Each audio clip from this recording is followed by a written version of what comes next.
Les consoles vidéo vous font triper, attendez d'entendre l'histoire qui suit. Mario Lachance de Sainte-Marie-de-Beauce, un mordu de course automobile, vient d'inventer un simulateur de course qui s'adapte à tous les jeux vidéo. Un prototype qui permet presque de vivre les sensations des plus grands pilotes, les géants moins. Attachez bien votre ceinture car l'invention de Mario Lachance va vous en mettre plein la vue. À la base, il s'agit d'un simple volant disponible sur le marché. Et ajoutez à cela un projecteur de 45 pouces, un puissant système de son, des pédales et un bras de vitesse qui fonctionne, ainsi qu'une plateforme qui bouge, et vous êtes littéralement en voiture. En fait, tu retrouves toutes les sensations de l'automobile au complet, sans exception. Même les sensations de bosse, les sensations de pont, les sensations de gauche-droite, l'effet d'inertie, puis l'effet de freinage et d'accélération. Dans l'image, l'auto attache. Fait que mon simulateur suit exactement ce qui se passe. Un des points forts de cette machine, c'est qu'elle est universelle.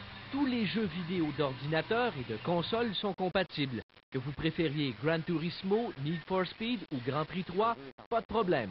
C'est étourdissant, là. À quelque part, là, tu rentres tellement dans la game que tu fais un saut quand tu te dis que c'est arrêté.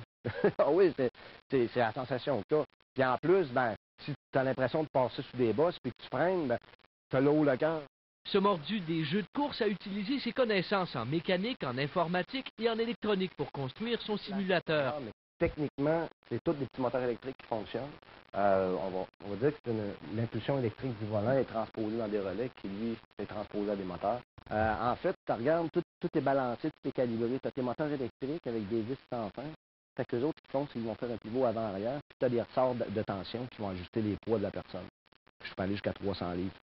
Pour monter vitesse, tu pousses par en haut. Okay, Nous l'avons essayé, le fameux prototype de l'inventeur Beauceron. En toute objectivité, mon caméraman et moi avons été fort impressionnés. Les mouvements de la plateforme font vraiment toute la différence avec les autres simulateurs.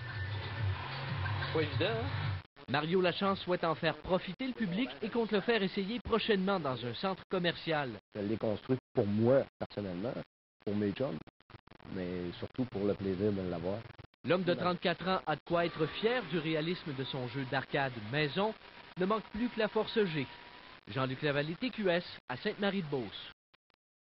Avez-vous votre permis de conduire, vous? Ben oui. Oui, vous avez votre permis de conduire? Depuis 16 ans. Dangereux là-dessus, là. Ah, c'est dur à tenir la route? Non, écoutez, c'est pas si mal. Je vous dirais c'est vraiment une expérience fascinante. Vous vous demandez sûrement comment ça a pu lui coûter de faire ça, Alain, mais écoutez, c'est difficile. Lui-même ne peut pas vraiment le chiffrer. Il a récupéré du matériel un peu partout. Il avait déjà plusieurs choses, mais essentiellement, on parle seulement de quelques centaines de dollars. Pas très dispendieux. C'est une belle invention, mais il existe des choses similaires sur le marché, là, entre autres dans les arcades. Ben, dans les arcades, je vous dirais que c'est pas vraiment le même type d'engin qu'on peut retrouver. Oui, il en existe des modèles, c'est-à-dire où l'on peut vraiment bouger autant avec une plateforme, mais je vous dirais les prix sont totalement déraisonnables. Ça peut aller chercher dans les dizaines de milliers de dollars. Ce qu'on voit cependant sur les écrans, ben, ce sont les modèles qui sont les plus populaires, entre autres dans les arcades. Ceux-là, on est allé les filmer chez Dream City, dans le secteur de Sainte-Foy. Mais il y a une grosse différence, c'est que ces machines-là, ben, on ne bouge pas. En fait, on est dans un habitacle, on n'a pas d'écran géant, le système de son est peut-être moins performant.